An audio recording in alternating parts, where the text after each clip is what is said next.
सांगितलं की आम्हाला टाटाला आमच्याकडे पाठवा तुमच्या जोडीला कॉम्पिटिशनला, म्हणजे तुम्ही सरळ होती. तुम्ही एकटे आहे त्यामुळे तुमची मोनोपोली आहे. एक कोणतरी तुमच्या जोडीला असेल समोर सप्लायर किंवा कॉम्पिटिशनला असेल तर तुम्ही सरळ होणार असं मला तरी वाटते. त्यामुळे तुम्ही असं समजू नका की तुमची मोनोपोली तुमची तुटू पण शकते. या सगळ्यांनी ठरवलं आणि जर शासनाकडे सांगितलं की आम्हाला यांच्या जोडीला दुसरा एक सप्लायर इलेक्ट्रिसिटीचा तो मिळाला तर तुमची मोनोपोली जाईल. त्यामुळे तुम्ही जागे व्हा. आणि तुम्ही म्हणता आम्हाला जागा पाहिजे. तुम्हाला जागा कशाला मोफत पाहिजे हो? तुम्ही व्यापारच करतात ना. तुम्ही बिस्कुटे सेवा कुठे देतात? व्यापार करता तुम्ही. अहो रोड एखाद्याच्या जागेचा रोड गेला तर त्याला शासन चारपट पैसे देते स्पेशल प्रोजेक्ट म्हणून. तर तुम्ही त्या जागा मालकाला चारपट पैसे द्यायला पाहिजे. तुम्हाला सगळं मोफत पाहिजे का पाहिजे? अहो असं कसं म्हणता?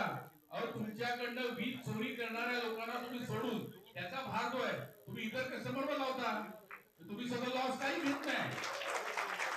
म्हणजे चोर राहतो आणि बिचारा सावकारीने भरणार त्याच्यावर भार लावतात. हे चुकीचं धोरण आहे. याच्यासाठी कुठेतरी आपण कोर्टात जायला पाहिजे. हा जो विषय खूप सिरियस विषय आहे.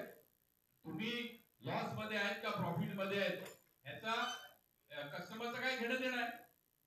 कस्टमर तुम्हाला पैसे देते आणि कस्टमरला आम्ही कन्झ्युमर आहेत.